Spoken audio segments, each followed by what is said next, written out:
and welcome to Warts and All Wellbeing. I'm not sure if you can hear me properly above the roar of the Great Ocean. I'm out doing day 5 of the Great Ocean Walk, which is 100 kilometres from Apollo Bay to the 12 Apostles. So I'm on day 5, just left Air River West campground and walking to Joanna Bay. So it's just stunning out here, but a bit out of breath too, very hilly.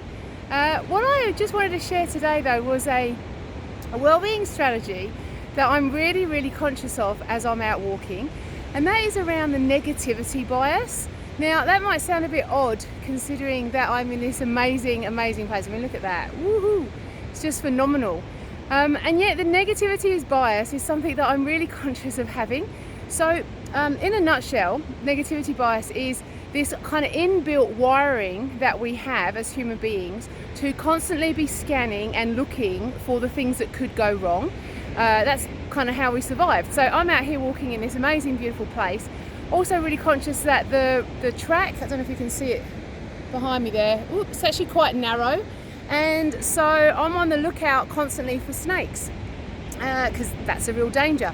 But what's really interesting is as I'm walking, every time I see a stick, I'm like, oh, it's a snake, oh, it's a snake. And I can feel myself kind of reacting because that's what we do as human beings. We constantly scan the horizon for dangers, and that's what keeps us safe. So we've descended from those people that were really good at looking out for the things that could go wrong. So they had a really in tune negativity bias, and so they knew that if they saw a stick, it probably wasn't a stick, it probably was a snake, and so they would avoid it, and then they went on to survive. Whereas the people that were kind of like, yay, it all rocks, were the ones that would have thought it was a stick, and ended up being bitten and died. So we've all come from those people who've got really good negativity biases. And so as human beings, what we need to make sure we're doing is readdressing the balance and being conscious of when the good things happen so that we can readdress that balance and not be always looking for the negative. Sure, we need to be conscious of it. Out here walking around, I need to make sure that it is a stick and it's not a snake. That's actually really important.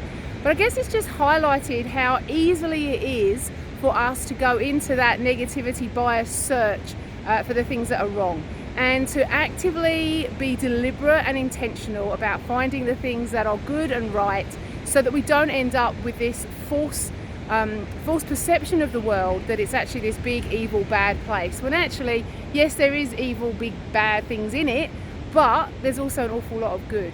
And so we know from a psychological perspective, and when it comes down to mental well-being and psychological fitness, that if we're actually able to readdress the balance and to find the good stuff, then that's going to help us a lot moving forward. So even little things like, every time I go up a hill, and there's been a bloody lot of hills, like the cliff tops are huge, and every time I'm like, oh God, not another hill. And then I suddenly went, hold on a minute, that means every time I've gone up a hill, I've probably gone down as well. So as I'm walking, I'm like, oh look, I'm going down now. And so that just again helps me to readdress that negativity bias. Otherwise, when I get back, I just think, oh my gosh, it was all hills. And yes, there have been hills, but there's also been a lot of down too. So anyway, I'm having to yell because I'm trying to speak over the top of the Great Ocean and not doing so good. My gosh, look at the power of that behind me. Isn't that awesome? Oh, anyway, love it. I'm going to keep going. I've got another couple of hours until I rendezvous with my support team. Thanks, Andrew.